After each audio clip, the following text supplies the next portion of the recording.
Good evening and welcome to another edition of Resource PNG. For tonight's show, we'll be talking to landowners of Misima. We'll also be speaking with the British High Commissioner, and we take a look at the lives of people of Tolokuma in the Goilala district of Central Province. Gold was found in Misima in 1888, but commercial operations only started in the late 1980s. The mine brought a lot of services to the island community, but after the mine closed, that all came to a halt. Well, after 17 years of land ownership conflict, the people have finally reached an agreement. Here's Nicole with the story.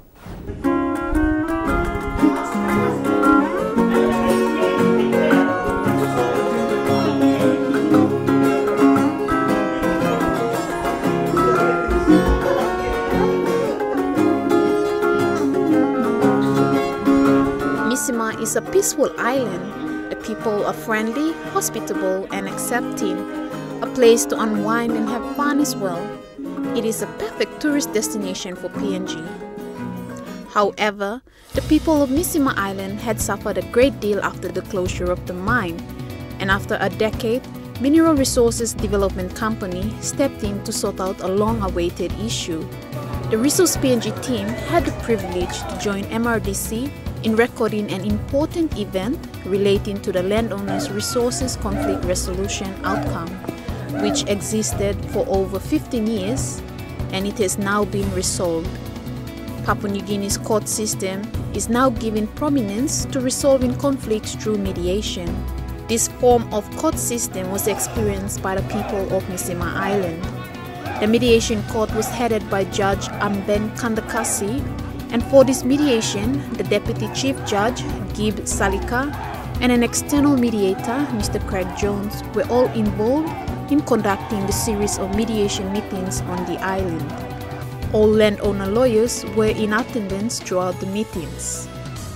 The Misima Mine's conflict was in relation to the mine benefit and was in existence for many years and took less than 2 weeks to reach mediation agreements to end the conflict and to see landowners peacefully agree to share the benefits held in trust by MRDC.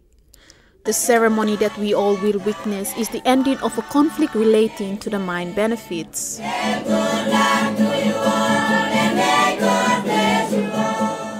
What you see here is a reconciliation taking place between the landowners of the North Coast, East Coast, West Coast, and South Coast of the Misima Island. More than 20 pigs are being used for this peacemaking feast or muli muli.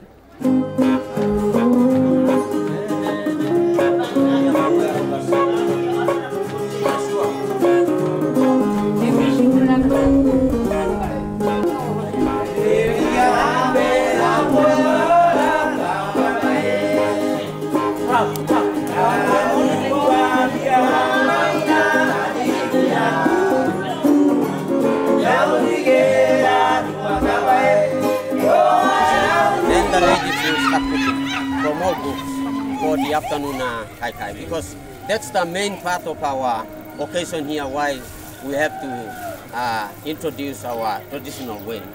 And the second part will happen during the visitors will come. And the last part of the presentation will happen later. All the water things will be done inside there with all gifts and all kinds of presentation. Yeah. And maybe more will happen later.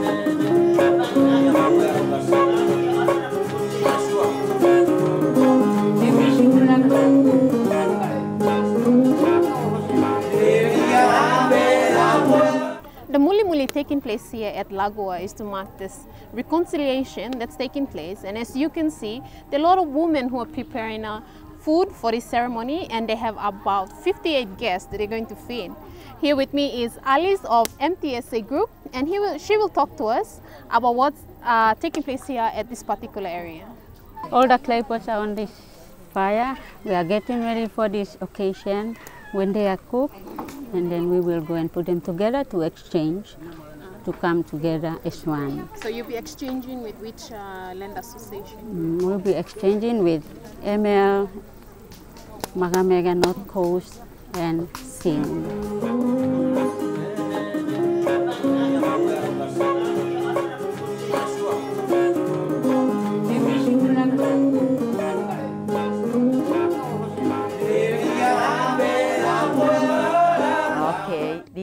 a traditional way of, like, if anything happen between dispute or death or marriage, like new marriage, in customary, we do cook like this. We use clay pots and local food to cook, and we exchange. After cooking, we exchange the cooked food, but we do cook the food, local food, with the pork that is cut into pieces.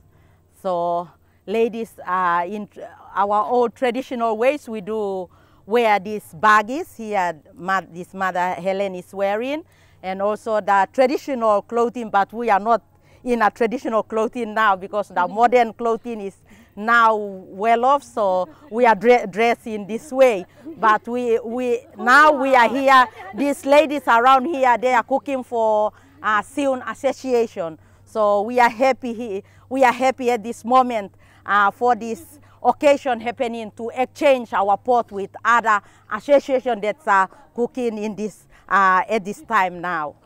This is the check that is going to be presented to the landowners payout. So we are cooking for the Sion Association. This is Sion ladies that we are selected to cook for that group. Please stay with us for more after the break.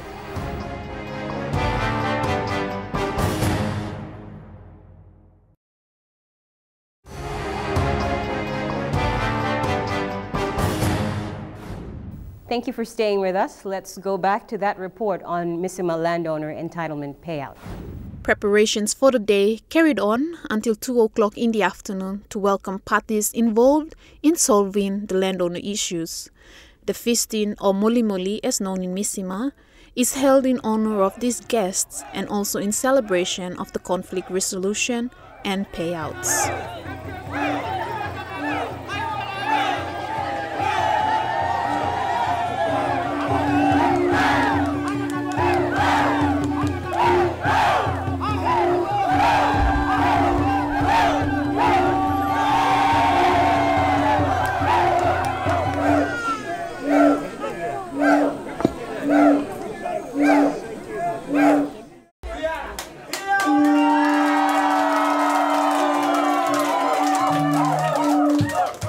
Thank you, Master of Ceremony. When I travel around the field, people think that I carry all the money, so they always give big hands.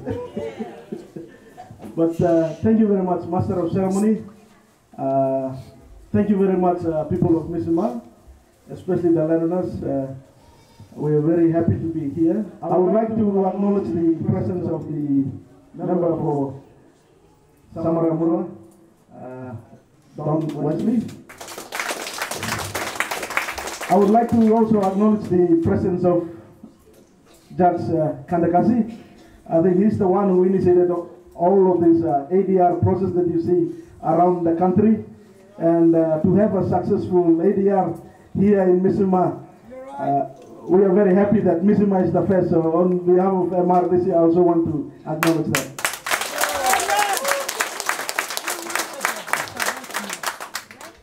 I would like to also acknowledge councils who are here, Narakobi lawyers, and also the others who are supposed to be here but who are not here too, for coming here to witness this very important occasion. I think that's the most important one. Acknowledge and thank the landowners from Misima, I think the chairman Elijah Guamar, and all your association members and also other associations who are here. I would like to thank you for your maturity in resolving one of the most difficult issues that has been here for the last 12 years. And seeing all of you together in one chair, happy like this, how does it feel? I think one of the important things about resource development in this country is that selfishness, jealousy, pride destroys the happiness in societies. In my last 4 years being the managing director for MRDC, I've seen peaceful societies before the discovery of mines, before the discovery of petroleum, destroyed because of money. And to start a new chapter here is a major step. Unfortunately, we're having a form of godliness denying the truth thereof. We are placing money ahead, things that will decay ahead of the human value, of the need to love and respect one another, and to be able to talk problems through and solve it. So can we be becoming practicing living Christians?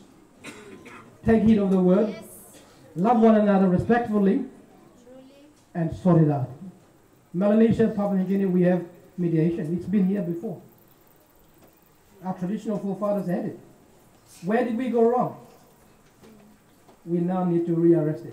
The program that the National Court is now promoting is just giving more strength, more integrity, more structure to a process our forefathers always had.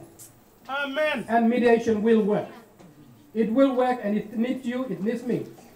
And Honourable Member of Parliament is taking note that if legislation can make it clear that mediation is a festival for all conflicts, Papua New Guinea, God be with you.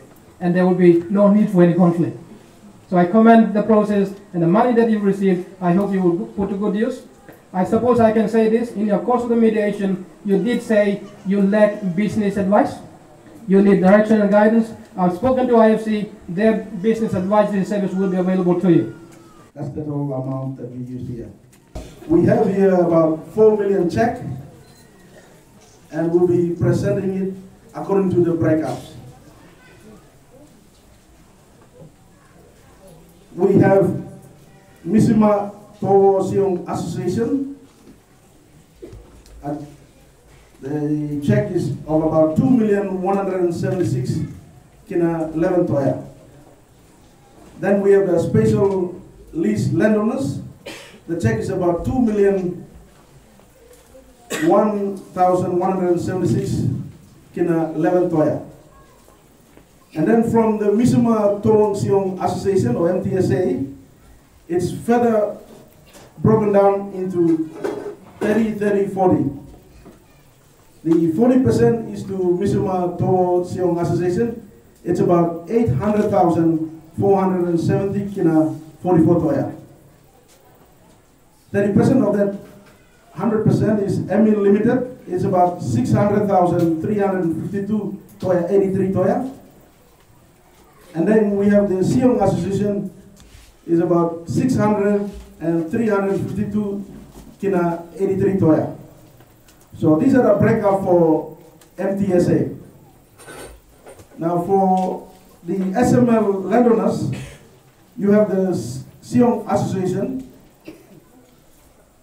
a breakup of 800,470 kina 44 toya. And then you have North Misima Cooperative Society, is about 600,352 kina 83 toya. And then you have the Magama Association Inc., which is about 600,352 kina 83 toya. So these are the breakups of the various associations which you have reached agreement on.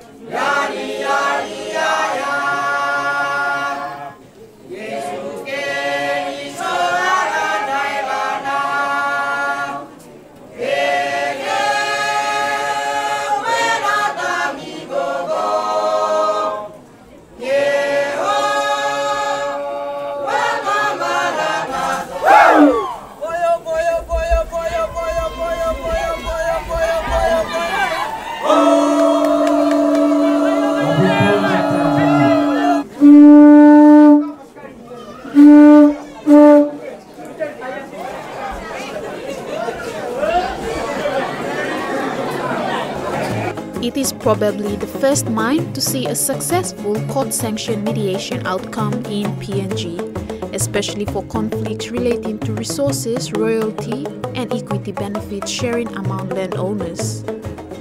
The 7 landowner groups in Misima that equally shared the benefits are known as MTSA, which stands for Misima Limited, Sisa, Ive Even, Umuna, Narian, and Gaibobo.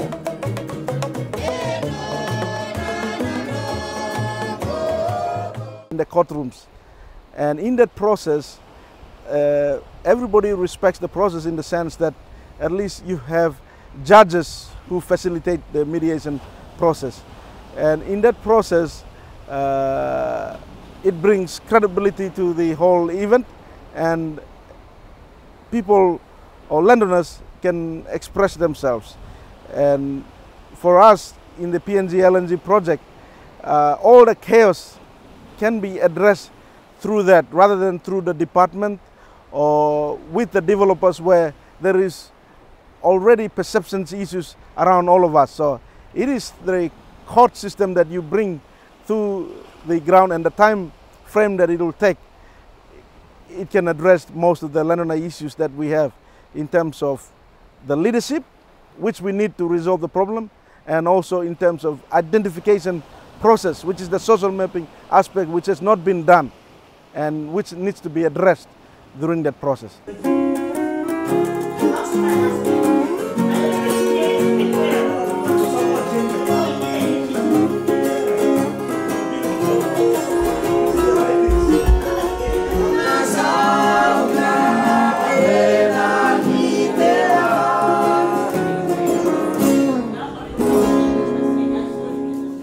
That was a report on Misima landowner entitlement payouts. After the break, we speak with the British High Commissioner.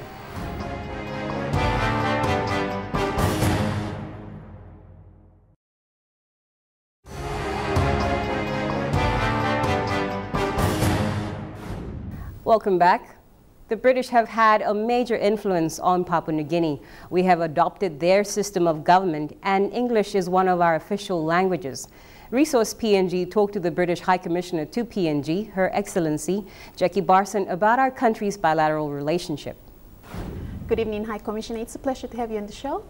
Thank you very much, Nicole. I'm delighted to be here. Thank you for inviting me. You're welcome. Now, briefly tell us about the bilateral relations between Papua New Guinea and the UK. They're very, very strong. The UK and PNG have excellent relations going back, obviously, many, many years. Both countries are part of the Commonwealth, very important institution. I think even gaining even more importance at the moment. And of course, we share the same head of state.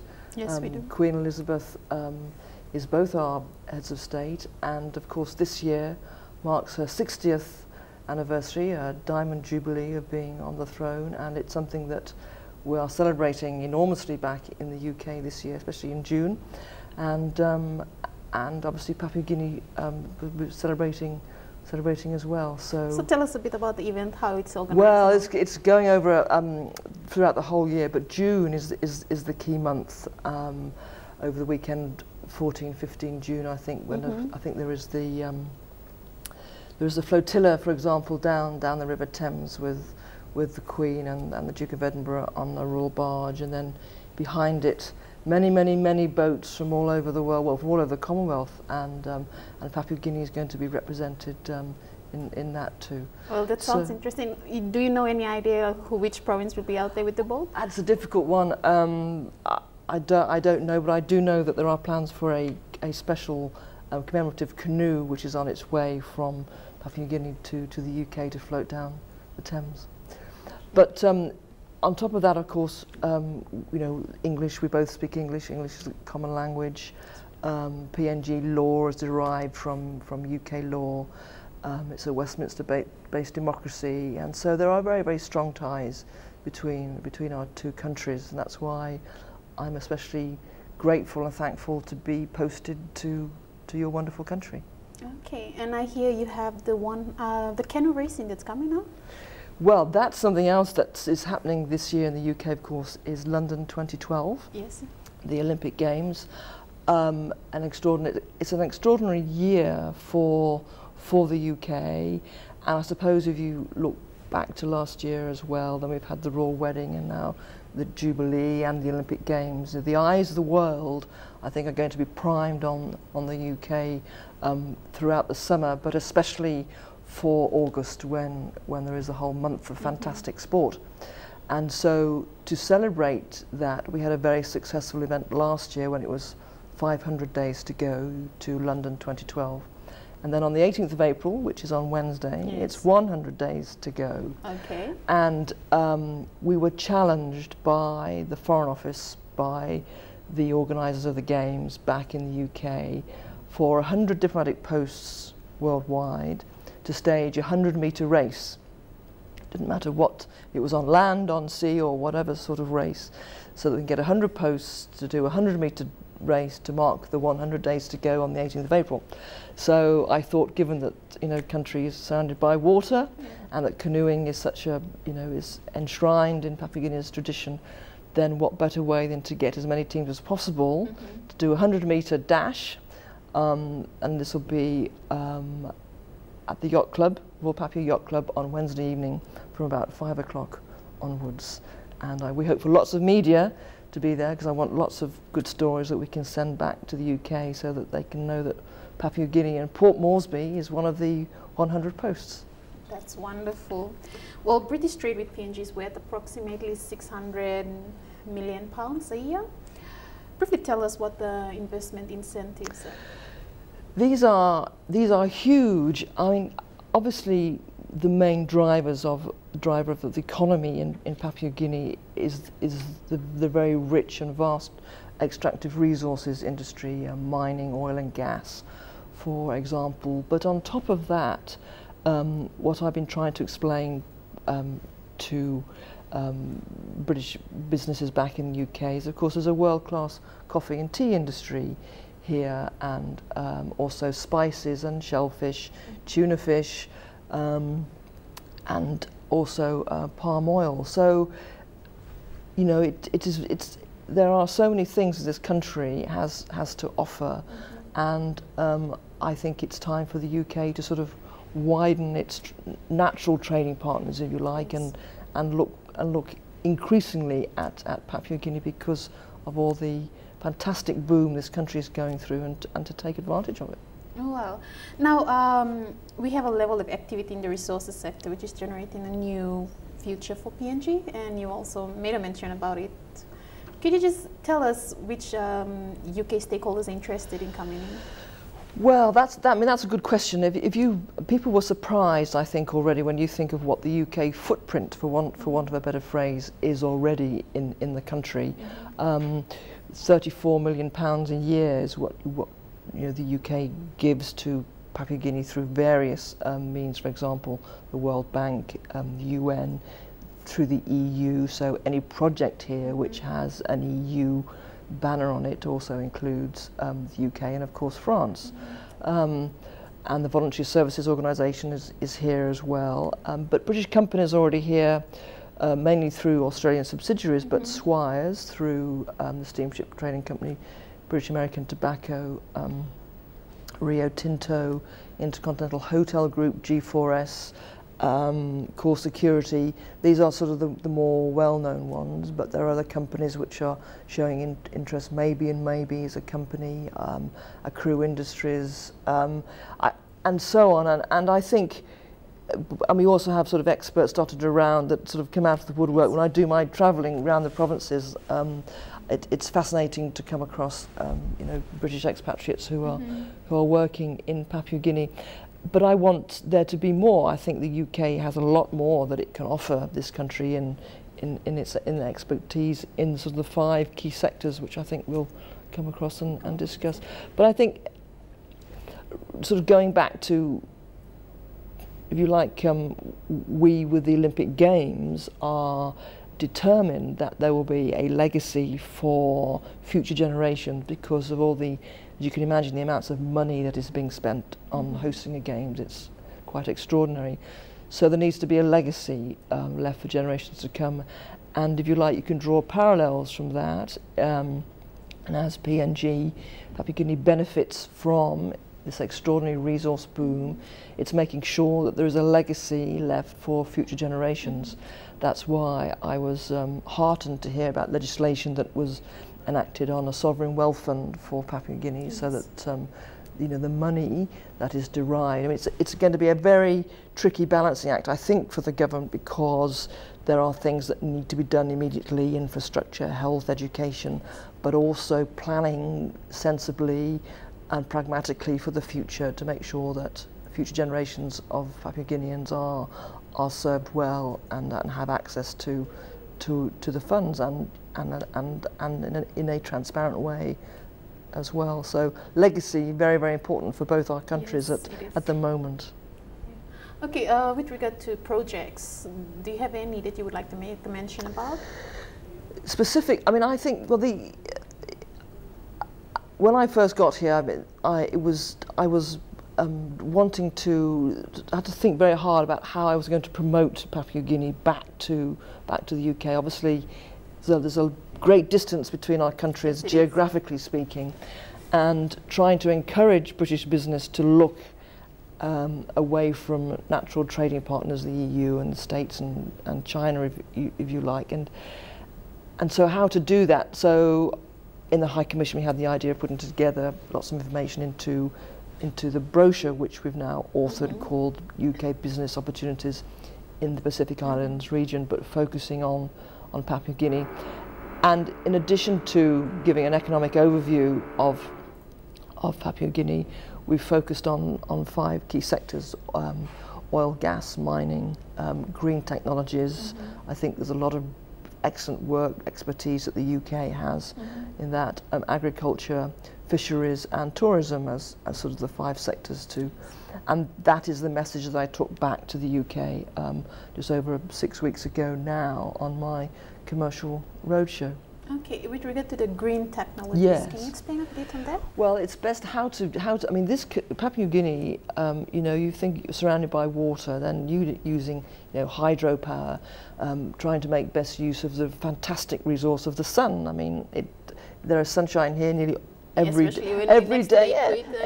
day of the year, and how to harness that energy, how to harness the natural resources that this country is very, very rich in, and the UK has a lot of expertise in that area, absolutely, and harnessing the power that there is in the earth.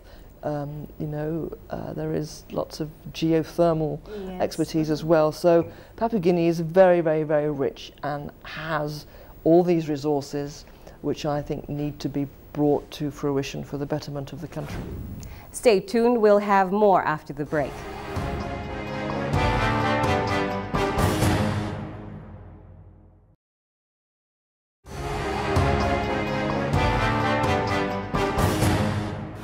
Let us continue with that interview with the British High Commissioner.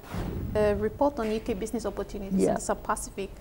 Could you explain a bit further on the report, what's in it and everything about it? Yeah, I think it's quite a candid report. I talk about the economic overview, where we think the country is going. There's lots of facts and figures about growth, about population explosion, which there's going to be over the next generation.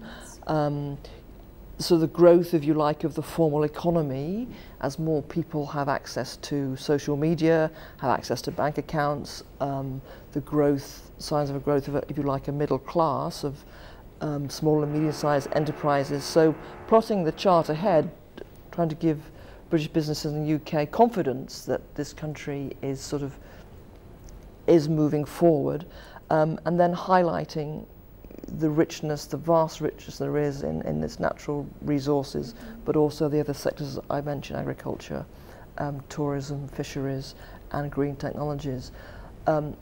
Whereas everyone will probably think, and this is true to a large extent, the major contracts, of course, have gone to ExxonMobil has the LNG project, but there are other things beneath that, level 2, 3, and 4 contracts that and there's plenty of.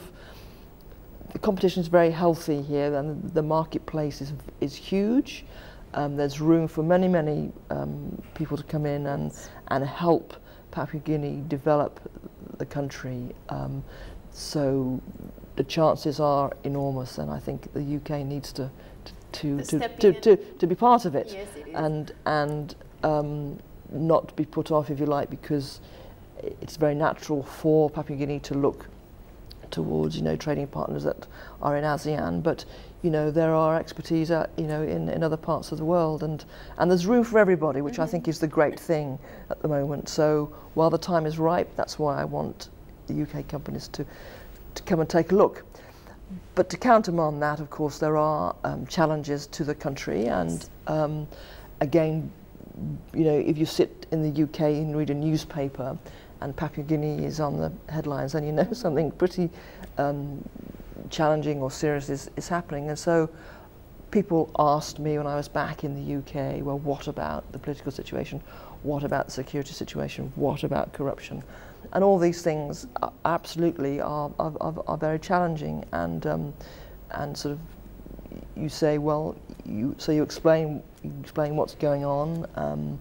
And I said, I'm very confident that the country will have its elections in June on schedule, which is great. And I know there's been very positive messages by Prime Minister O'Neill, which is very heartening for us to hear. And so this is a very, very important year for Papua New Guinea, and I think any would-be investor needs to have the confidence that should they decide to come and look at the country, then there is, you know, there is a political stability, and I think provided elections can take place within the proper, well, within the, you know, the scheduled time frame, that will be very good. Because to be honest with you, I've said to any prospective British companies, I don't think it's worth coming to have a look at Papua New Guinea until we have we've had the elections and there's a new government in power towards the end of the summer.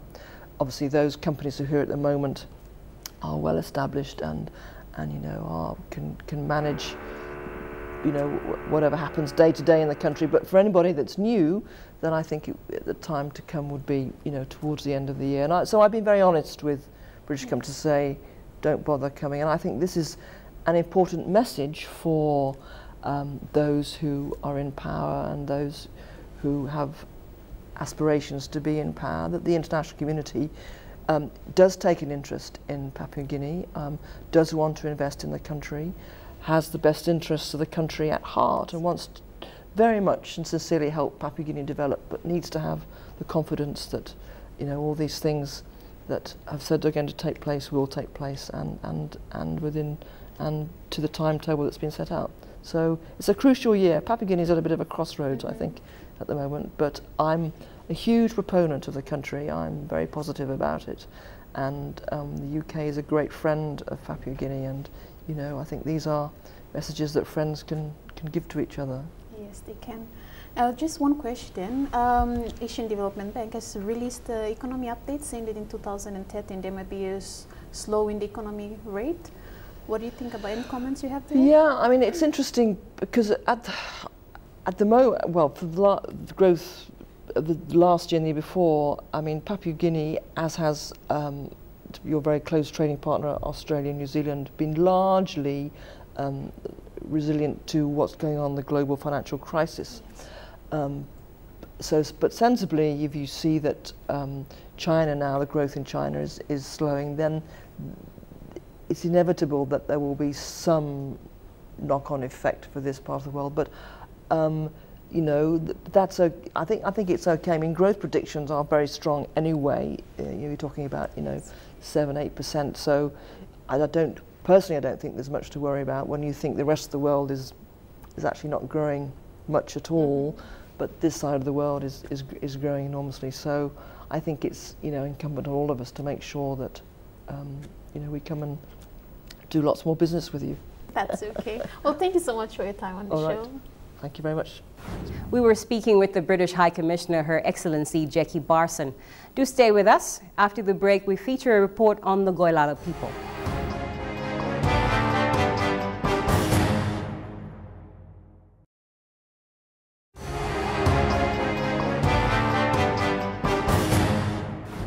Getting an education in a remote location in PNG is pretty difficult. The Goilala district is no different. However, since Tolokuma Gold Mine, things have looked up. This is the reception they gave when the mine extended its services to assist the Tolokuma Community School, and Resource PNG was there to see it.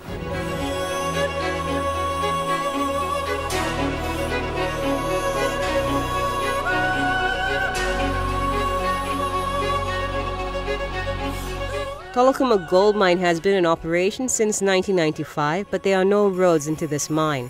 Everything is flown into the mine via helicopter. And if it can't fit into a chopper, it is stripped down and flown in 2 tons at a time. As picturesque as this place is, the terrain is not for the faint of heart. Tolokuma is located in the Woitape LLG in the Goilala district of the Central Province. It is only about 100 kilometers from Port Moresby, but the closest road is at Tapini, which is a few days away on foot. The clans within the mining lease area are the Hameng, Yalo and Yangam clans. The indigenous people of this area are collectively known by the name Goilala. Their languages fall into 3 groups, the Fuyuge, Tawade, and the Kunimaipa. This district is home to the famous Kosipe site, a place believed to have been settled by the oldest human race. Traditionally, their lives were centered on hunting and the high-altitude pandanus, also known as karuka. These people here are built tough. Throughout PNG's history, the Goilala people were known as proud warriors. That pride still exists, and true to the Papua New Guinean culture, they know how to throw a welcome party.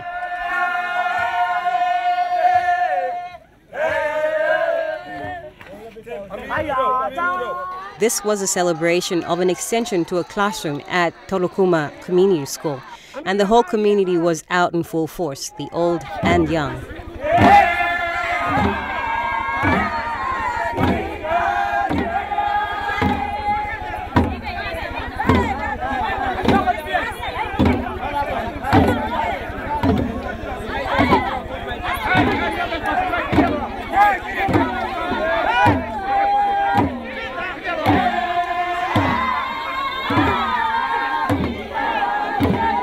They are tied to the traditions, and like their forefathers, to show their commitment to the purpose of this meeting, there has to be a betel-nut splitting ceremony. The paramount chief of the Yulai people, Maya Mak, did just so. All right, my distinguished guest, this is Chief Maya, and he's the paramount chief here of the Yulai people.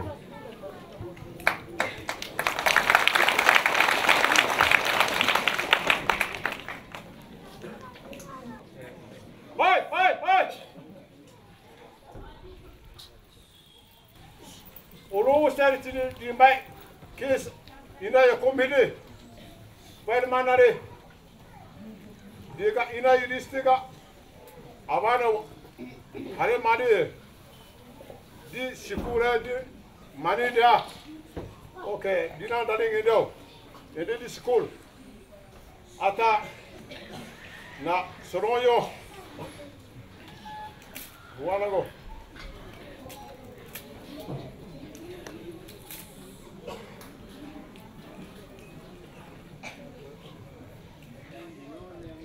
All right, Almana Mary, distinguished guest.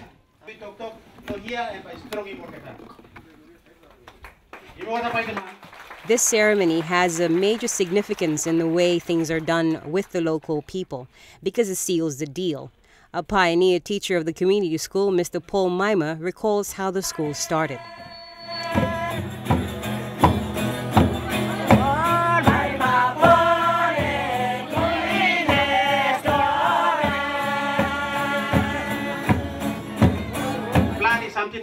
Mission down there, Nami look. Antap, sky stop, ground tamblo, ground is a stop. You know, senis. What one by senis one time. But you may stop, but you look him, na by you go. Me stop, me look him, na by me go. From where I started, me look him longan by Mr. Lilik Tasol. Company walk him, Lilik canvas classroom lahap, put him desk Tasol blackboard. Look at darpa something. The wife the books can pass him. Me talking company lo putroma is like a waste plus cyanide. All you know waste cyanide, but sample waste wasan only tromail here. Me have the right because school is start lo mondo, school is start lo kone garime sample happy go finish lo fane. But lo July, you know bini kadong plus school. So all picnic no got looks away lo this plus school.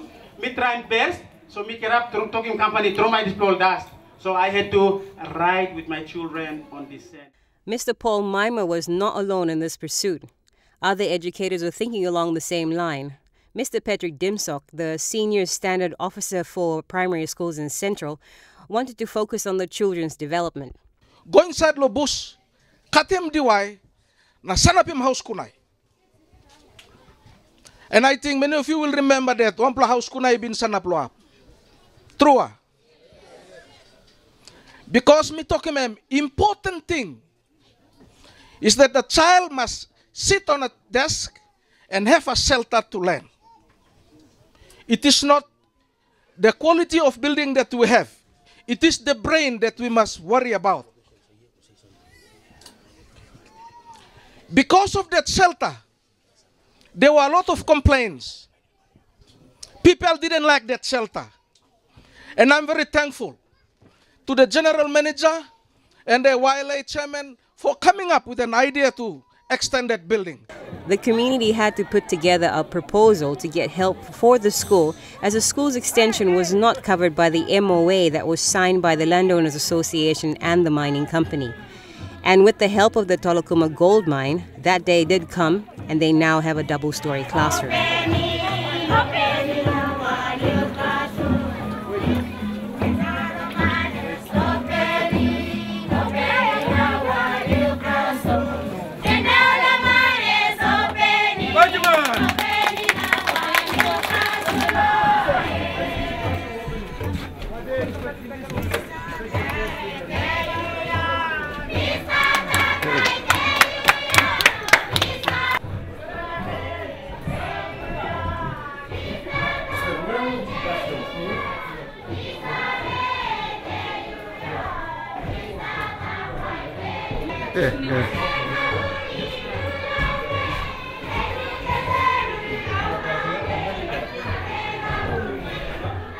Even a former student, Mr. George Gusi, wanted to see changes for the better. 15 to 16 years of mining in Tolokuma is a long range of time and space for Tolokuma Community School to already advance into a secondary or even to a tertiary level of education.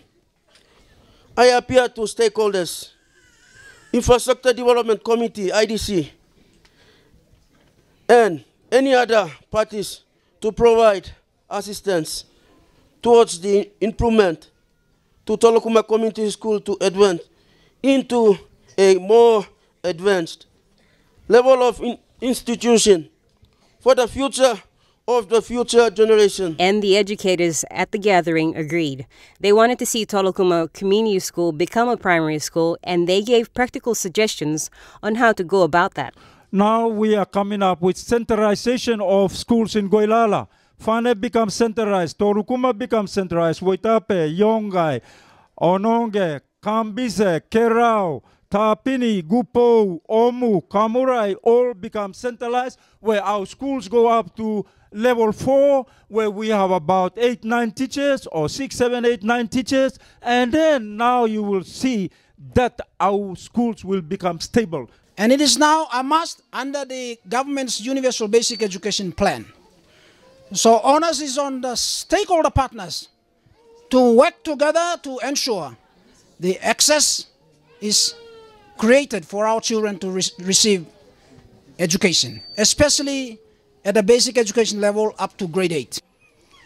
While we acknowledge the contribution by Tolokuma Gold Mine to extend our infrastructure, I should like to encourage the Board of Management to use your free tuition fee to flood your school with curriculum materials.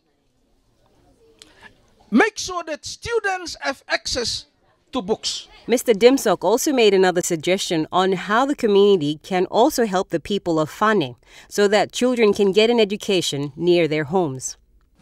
I do not think Tolokuma could be the primary school alone. We can also make Fane, because that's where the airstrip is. If it's 3 teachers, we can extend primary status. So we can have 1 grade 3, 1 grade 5, 1 grade 7. The following way we don't enroll and we have grade 4, grade 6 and grade 8. Do stay with us. More on that report after these messages.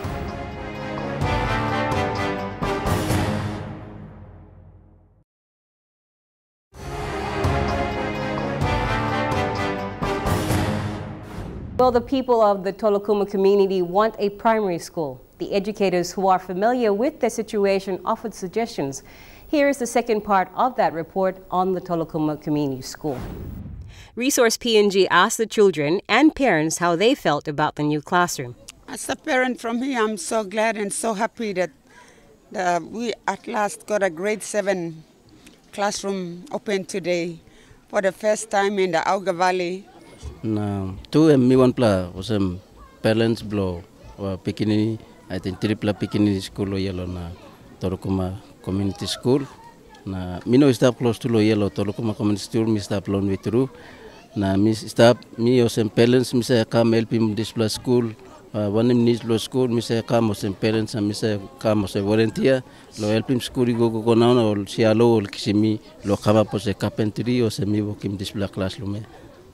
Yeah, I'm almost all put in grade 7, 8 next year, but me blah by finish grade 6 na me blah by make a grade 7, 8 later na me blah go out.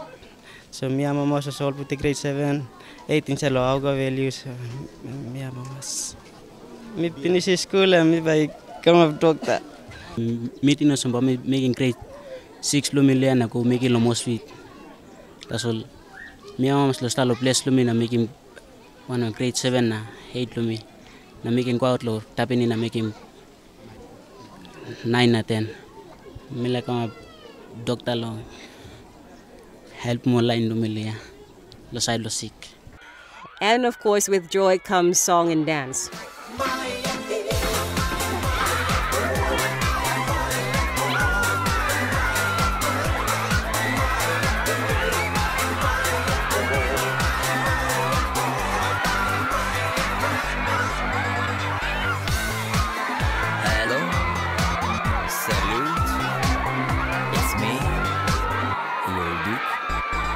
So what happens after primary school? Most think it all ends there. That is not the end according to the Education Department. Educators Mr. Dimsok and Mr. Ngona suggest College of Distance Education and Technical Training because there is a big shift in education development. I should like to encourage anyone standing here that would like to further their education to go to College of Flexible Learning or Fold Office or Code, we call it before. Go and upgrade yourself. I should like to appeal here to the landowners of Tolokuma. It may go out and the Tolokuma Gold Mine and the general community.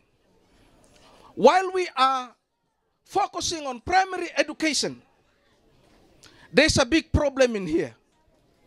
And the problem is something that we can equip our students so that they can look and manage our resources, and that is vocational technical education. The Tolokuma Community School would not be a school without the teachers, and teachers are needed, and only a brave few venture into these mountains. There are a few that had this to say about their work. Good people are cooperative, they are helpful, and the very important thing is I am here to save the community, to educate children so that they can be somebody in the future. And teachers from other places find it really hard to come up. So I'm very happy to be here to impart the knowledge to the younger ones. The Central Division of Education Superintendent Professional, Kokoro Ngona, called for teachers to get further training, those without diplomas to get their diplomas, and those without degrees to get degrees. Mr. Ngona also encouraged school leavers with grade 12 qualifications to go for remote teachers training at a teacher's college. They need a lot of help in these parts. The Education Authority came to the assistance of the Goilala teachers one time, 30,000 for chopta hire into our Gunimai Pavari Guari Elegy. Diocese of Berena with the assistance of 14,000 to bring our Waitape teachers, Ononga teachers, and Fane teachers into Torokuma, and they're with the TGM, so they're no problem, but into our district to get Goilala education rolling in 2012. And for the first time, first through Goilala schools, operational schools, it been start on time, and Goilala teachers were on the ground on time. And the MAI wants to see progress in Tolokuma Community School. TGM has brought development into this community and the people like it. They now have mobile communication and the internet. Moving further, actually, TGM has taken many initiatives onto the infrastructure development as part of the social service delivery into the Ulai and nearby communities, which are actually not under the MOA. That is an extra what Tolokuma has provided. Amongst others, we did fresh water supply to Mondo, Yumu and Tulahala community. The CDMA network recently introduced, which gives the community complete access to telecommunication and internet. And recently, on the other side, over there, we can see it from here, the Digicel Tower, which has never been brought up here. This was an initiative from Tolokuma. TGM would like to see the school move forward in the near future as the best preparatory and learning institute in the Orga Valley. We have heard many promises around and targeting to getting this school introduced as an official primary school by next year. We all looking forward to that event. The Waitape LLG president, Mrs. Maria Mark, in her closing remarks, said this to her people. "We don't get anything, but you're always happy and always will be happy." It seems after a few years of asking and seeing that it has not gone their way, they have somehow found a way to maintain their joy. After about 37 years of independence, this beautiful part of PNG has not got a road to connect them to the rest of the country. Without the existence of Tolokuma Gold Mine, our fellow countrymen and women here would not have the life they now have. The mine has had an effect on the people of this highland country. It has exposed them to the modern age. But the mine will close someday. And when that day comes, what will happen then? Well, without a road to connect them to the towns, it would be difficult to have some sort of sustainable development. The clinic may close down, the schools may not have teachers, and the police station might not be there anymore. It does not have to end that way for them.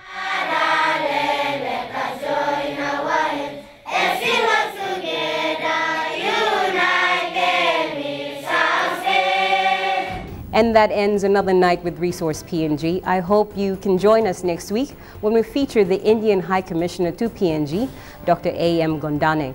Please remember, if you do have any queries, do email us on this address, resourcepng@mtv.com.pg. Until then, have a good evening.